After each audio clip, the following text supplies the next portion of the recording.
और एक और बड़ी खबर, फूड डील पर रूस के फैसले से पूरे यूरोप में हड़कंप मचा हुआ है। क्रीमिया ब्रिज और ब्लैक सी फ्लीट पर अटैक के बाद फैसला लिया गया। आपको बता दें कि रूस ने अनाज सप्लाई का समझौता तोड़ा है। ब्लैक सी में यूक्रेन के 200 से ज्यादा जहाज फंसे हुए हैं।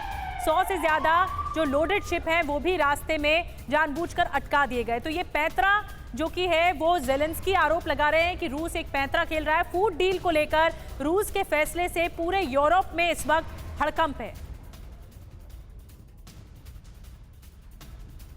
और अब बात अगर फूड डील की हो रही है तो क्या पूरी तरह से भुखमरी के तौर पर दुनिया सामने आएगी? रूस का बदला ब्लैक सी ब्लॉक, जो ये ब्लैक सी ब्लॉक किया गया, अब आपको बताते हैं। रूस ने डील के तहत ब्लैक सी का रूट खोला था। ये रूस ने खोला था डील के तहत। यूक्रेन से 9 मिलियन टन अनाज की सप्लाई हुई, तो एक बड़ा हिस्सा अनाज का दुनिया भर में जाता है। जुलाई में 120 दिन के लिए एग्रीमेंट। पीएमईजीपी योजना के तहत 10 लाख लोन लेकर क्या अपना खुद का बिजनेस शुरू करना चाहते हो? इसे लेने के सीक्रेट्स को जानना चाहते हो?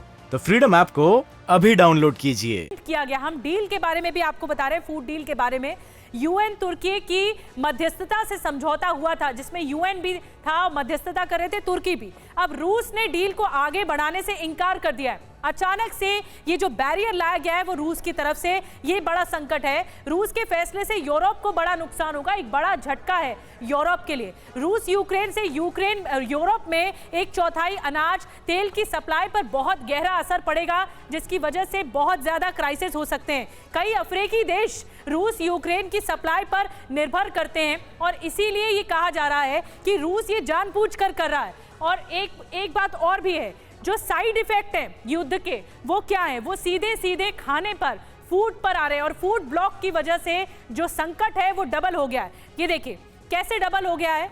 महंगाई सामने आएगी, भुखमरी सामने आएगी और राजनीतिक अस्थिरता सामने आएगी, क्योंकि रूस ने जो स्टेप पीछे लिया है वो एक बड़े संकट की ओर इशारा कर रहा है। आशंकाओं के बादल गहरा चुके हैं। अब 3 और बड़ी बातें देखिए। फर्टिलाइजर महंगा होगा, दुनिया भर में फर्टिलाइजर पहुंचता है इसी रूट के जरिए, ये जो ब्लॉकेज हुआ है।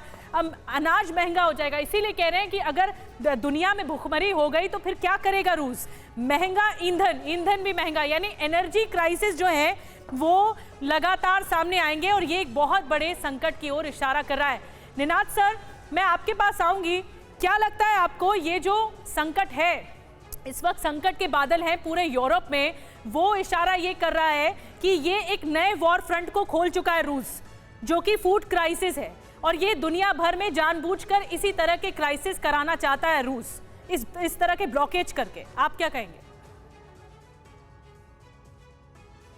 रशियन गैस का ये उसका रिस्पॉन्स है कि अगर आप हमारा गैस पूरी वर्ल्ड में ब्लॉक करोगे, अगर हमारे गैस की प्राइस को कम करोगे, तो हमारे पास भी ये वेपन है।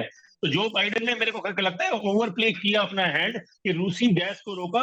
रूसी गैस को रोकने के बाद अब रशिया ने ये खाने का चाल चली है। तो मेरे को लगता है अगर रशिया को हाफ वे मिलना है तो रूसी गैस को अलाउ करेगा, वरना ये संकट और गहराएगा। तो डिनी साहब, क्या अमेरिका क्यों चुप है? अमेरिका इस पैतरे को लेकर क्यों चुप बता रहे हैं? मैं डिनी साहब से एक कमेंट लूंगी। निनाद सर, बिल्कुल, क्यों अमेरिका यहाँ पर कुछ नहीं बोल रहा है? यूरोप संकट में है, यूरोप के आगे हाहाकार मचा हुआ है कि अगर ऐसा हो गया, भुखमरी जैसे कगार पर आ गए तो फिर क्या करेंगे? तो अमेरिका क्या कर रहा है यहाँ पर? देखिए, मैं सबसे पहले दिन से मैं ये मानता हूं कि इसमें यूएस ने बहुत अच्छा सा एक चाल चली है इस पूरे युद्ध में। आज की तारीख में अगर ये युद्ध समाप्त होना है तो Joe Biden president of USA, अगर वो चाहेंगे तभी बंद होगा ना। अगर व्लादिमीर पुतिन भी अगर बोलते हैं मैं बंद करने के लिए तैयार हूं, तब भी बंद नहीं होगा। और ज़ेलेंस्की बोलते हैं कि मैं बंद करने के लिए, तब भी नहीं होगा। अगर जो बाइडेन बोलेंगे, यूएस बोलेगा, तभी बंद होगा। तो उनके इंटरेस्ट में है अभी, क्योंकि रशिया को वो डील कर पा रहे हैं, पूरे दुनिया को वो उनके जो फिर से जो सुपर पावर वाले स्टेटस पे आ गए, पूरी यूरोप जो नाटो जो बिखरी पड़ी थी वो पूरे उनके कंट्रोल में आ गया। चाइना के हालत में एनर्जी क्राइसिस की वजह से पीछे। तो यूएस को एक अपना इंटरेस्ट है कि बिना लड़ाई लड़े, वो कहावत है ना, वो अपने आखिरी यूक्रेनियन नेशनल से इस युद्ध को लड़ेंगे। यूएस मतलब यूएस खुद तो लड़ेंगे नहीं, आखिरी यूक्रेनियन से लड़वा रहे हैं। तो वो मेरे ख्याल से जब तक यूएस चाहेगा तब तक लड़ाई चलती रहेगी।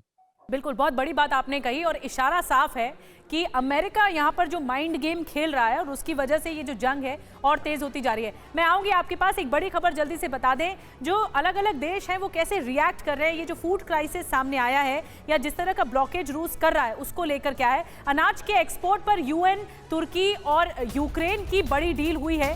तुर्की में फंसे 16 जहाजों को बाहर निकाला जाएगा। अब ये डील हुई है, तीन इसमें डील हुई है यूएन, तुर्की और यूक्रेन के बीच में।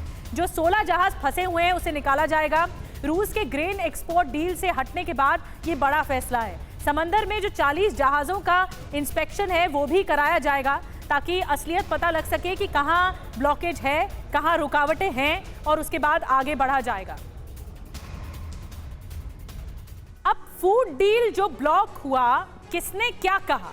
रूस ने तो अपने हाथ पीछे खींच लिए, लेकिन किसने क्या कहा ये आपको बताते हैं। अमेरिका क्या कह रहा है? जैसा कि हम चर्चा कर रहे थे, ये रूस का बहुत क्रूर फैसला है, बहुत क्रूर फैसला, बहुत विभत्स फैसला और ये बर्बर है।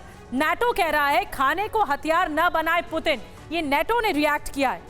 अब आगे बढ़ते हैं और आपको बताते हैं यूएन ने क्या कहा है। अभी आपने देखा यूएन, यूक्रेन और तुर्की मिलके कैसे समझौता कर रहे हैं और ये जो ब्लॉकेज है उसे खत्म करने की कोशिश है। यूएन कह रहा है ये डील पूरी दुनिया के लिए बहुत जरूरी है और ईयू कह रहा है कि रूस तत्काल अपना फैसला वापस ले। तो मनीष, एक जो नया वॉर फ्रंट खुल चुका है, फूड डील पे वापसी जो की है, रूस ने अपने हाथ पैर खींच लिए वापस ताकि संकट और ज्यादा गहरा जाए। तो ऐसे में एक नई जंग शुरू हो गई है अनाज को लेकर। कैसे निपटा जाएगा इससे? देखिए निधि, सबसे दिलचस्प बात इस पूरे नैरेटिव में यह है कि जैसे पूरी दुनिया उम्मीद कर रही है राष्ट्रपति पुतिन से कि सारी नैतिकता जो है उसकी जिम्मेदारी वही निभाए, यानी कि रूस युद्ध भी करे, रूस ब्लैक सी से जो है वो अनाज को भी जाने दे, रूस जो है वो अपने दुश्मनों पर अटैक ना करे, रूस जो है वो गैस की सप्लाई, बिजली मुहैया कराने वाले इंफ्रास्ट्रक्चर पर भी अटैक ना करे। ऐसा नहीं होगा। अगर युद्ध हो रहा है तो फिर साम दाम दंड भेद इस्तेमाल करने का अधिकार रूस को भी है। अगर मान लीजिए पूरे दुनिया को ये पता था कि सेवस्तोपोल पर अटैक करेंगे तो रूस का ऐसा ही रिएक्शन होगा, तो उनको सेवस्तोपोल पर अटैक नहीं करना चाहिए था। एक तरफ सेवस्तोपोल पर अटैक हो रहे हैं, रूस के ब्लैक सी फ्लीट पर जो सबसे बड़ा वॉरशिप है उस पर अटैक कर रहे हैं और उसके बाद फिर कह रहे हैं कि नहीं, ब्लैक सी में जो है नेवल बेस को उसको क्लियर रखना चाहिए ताकि सब जहाज जा सके। ये संभव नहीं है। तो मुझे लगता है कि यहाँ पर केवल रूस पर दबाव डालने से काम नहीं होगा। यूक्रेन को और पश्चिमी देशों को भी ये समझना पड़ेगा कि आपस की इस लड़ाई का जो है सो भुगतान पूरी दुनिया ना करे। बहुत बड़ी बात मनीष आपने इशारा कर दी कि साम दाम दंड भेद, अगर इस मोर्चे पर लड़ाई लड़ी जा रही है कि एक दूसरे पर अटैक हो रहे हैं, सेवेस्तोपोल में अटैक कर रहा है यूक्रेन, तो फिर रूस मिसाइलें दाग रहा है, तो फिर इस बात की उम्मीद नहीं करनी चाहिए कि रूस नैतिकता बरतेगा। पीएमईजीपी योजना के तहत 10 लाख लोन लेकर क्या अपना खुद का बिजनेस शुरू करना चाहते हो? इसे लेने के सीक्रेट्स को जानना चाहते हो? तो फ्रीडम ऐप को अभी डाउनलोड कीजिए।